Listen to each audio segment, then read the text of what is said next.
Okay, so today we're back at Curzon Street's betting shop in the VIP lounge with Shane Reville. Thanks very much, Shane. Thanks, Simon. Married since we last saw you. For my sins, yeah. And we've got 11 pages worth of questions here, so we better rattle on them. Yeah, kick on there. Right, the first one. Better start with Icy because it's because of Icy that I heard of you. Yeah. Can you ask Shane what needs to happen for him to have a bet on UK racing and what his biggest ever bet at Cheltenham Festival was? The second part of that question, the easy answer to that is a couple of years ago, Ginto, and I think it was the Ballymore Hurdle, the staying novice race. I just thought he was a cut ahead of the Irish horses going into it, and unfortunately he fatally died on the day in the race, turning in. So for bad reasons, I remember it more than losing the money. But that was definitely my biggest bet that I ever had. And the answer to the first part probably goes hand in hand. I would need all the ducks in a row, really, especially somewhere like Cheltenham, where I'm not going to put my hand up and say I'm going to know all the UK form, but I'd want to be very strong in my mind that the Irish horse that I was going to back had enough in hand that I was getting a good value bet. And the reason as well, when you're betting in Cheltenham or the UK, is I find myself that probably 100% of the bets are Irish horses. So if I just can't have confidence that the bet I'm having is a good bet when I'm just backing horses that I know myself. So I keep it very small, but I just want to know that they had an edge. Okay, right. This is from Samuel the Cat. Do all pro punters have to become famous, and why not lay low and take the money? What are the benefits of becoming famous and giving away the secrets of your success? I assume he means, why have you done the interview? Thanks for doing the interview. I think Samuel the Cat's perception of being famous and mine are probably wildly different for a starter. No, he'll be glad to know that I'll be crawling back under the rock that I came out from under a few weeks ago with the flat season getting going, and things are going to get busy for me now between now and early November. So today will be the last day that you'll be seeing me on a camera near you anytime soon. So I hope that eases his pain. Chris Fawcett wants to know, does backing Shane's prices at Betfair SP make a profit, or is success limited to early prices? I saw that, funny enough, I wasn't looking, that was a question that I saw when it was posted. It was very interesting. I think it was, would I still win if I was betting at Betfair, was it? I'd like to think I would. I definitely wouldn't win as much. I can guarantee you that. But there would be a uniqueness to the markets that you were betting into. So if I was doing all my business, Betfair the last, say, half hour, you're getting additional information that you didn't know when you're placing your bets early. So you could be having a bet at 4 to 1, and a couple of the horses that you maybe thought were dangers, they could be very weak on Betfair. So that's feeding you an information that you didn't know earlier, that you can use to your own advantage. At that time, you could still, at the same price, you might be getting a better value bet near the off with that additional information. So I would probably have to tweak how I went about things with that sort of strategy. I would say I could still win, but I definitely wouldn't win as much. I could guarantee you that. It would be much harder. Okay, this one's from Andrew Mount at Trend Horses, my pal Andrew. He says, how do you price up so many races in such a short time? When I was doing Spotlight for the Racing Post, I could spend 90 minutes on just one race. How much of your tissue, if any, is automatically generated and how much is manual? And he would love to know what happened to Charles Lee. I don't know what happened. First, I don't know what happened to Charles. I know the last I knew of Charles was he was involved with Buy Early Racing, the syndicate that he set up. I'm sure he's still doing fine. I don't know what he's at.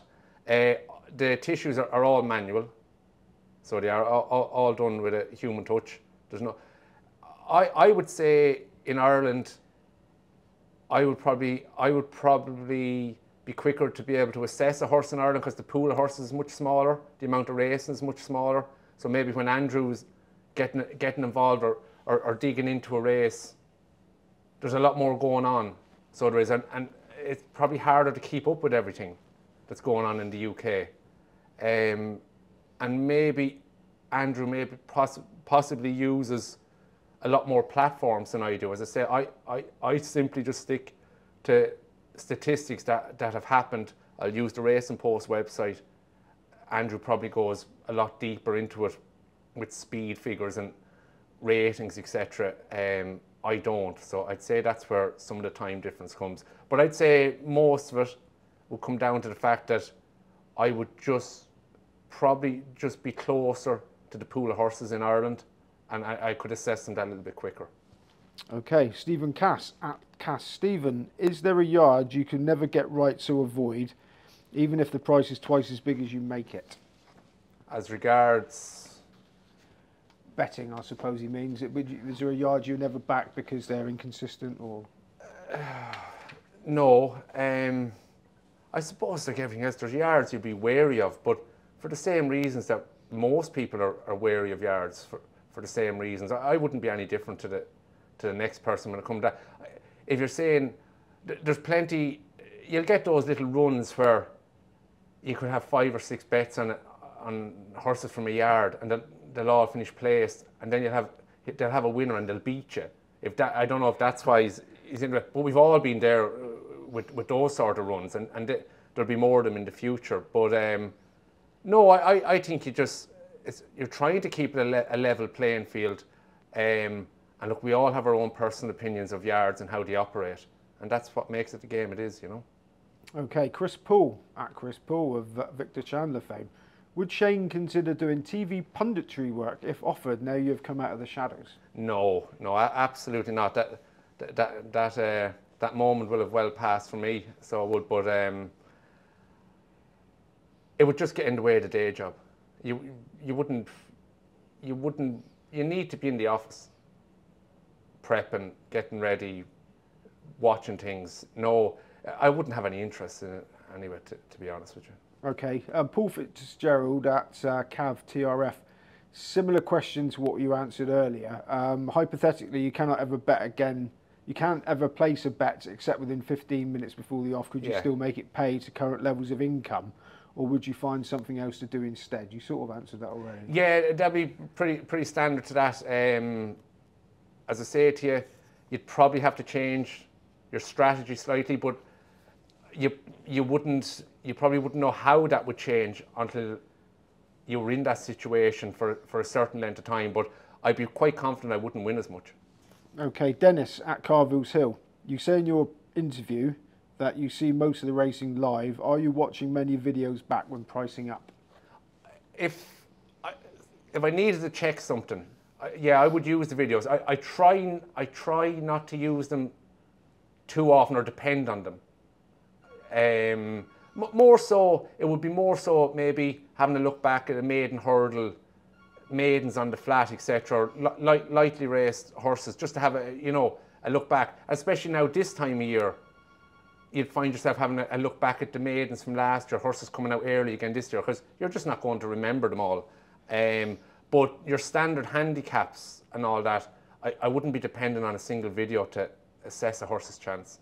Okay, Richard James at Jervis J.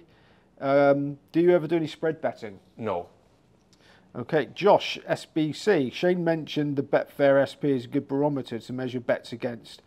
Are there any race types, tracks, grades, etc., where he feels it is less efficient than others? That's a difficult question to answer off the bat. I would say that look, the SP is always going to be a great guide, but in races that there are a lot of unknowns before the race as regards newcomers, horses coming off breaks, etc. Betfair seems to find their level and what's expected of them. So in terms of giving you a good barometer or maybe giving you a good steer towards the expectancy of horses' chances, I would say it's those maidens and that. The better the race, you're going to have your exceptions, but the better the race, I think punters are more clued in, and they're a good reflection of what's happening on Betfair at the same time. Okay, watching the game at Pass Move, Shane spoke of the importance of constantly beating the Betfair SP to be successful. How do you know you will do that? And do you include an estimate of the BSP in your tissue calculations? And do you not back horses if the price is better than his tissue but below the estimated BSP? There's a lot on that. When I was talking to you about beating the SP, that's for at times maybe if someone's on a, not winning and they're losing, and you're questioning yourself, like we all do that. But what would be giving you a good guide to that you're doing things correctly, even though you might be losing, is to have a look, are you beating the Betfair SP? Because if you are, that losing run is only a moment in time. So the Betfair SP for me would be a guide to what your judgment is like, not whether you're backing winners or losers. I don't consider. What was as regards? Sorry, you spoke about the importance of consistently beating the Betfair SP to be successful.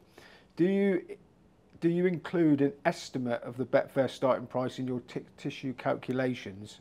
And will you not back a horse if the price is better than his tissue but below the estimated BSP? I don't. Yeah, I wouldn't. An estimated Betfair SP wouldn't come into my considerations. I don't know how I have no control over that whatsoever.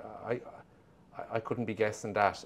No, I'll do the tissue manually myself, work off that, and I go from there. Am I answering that?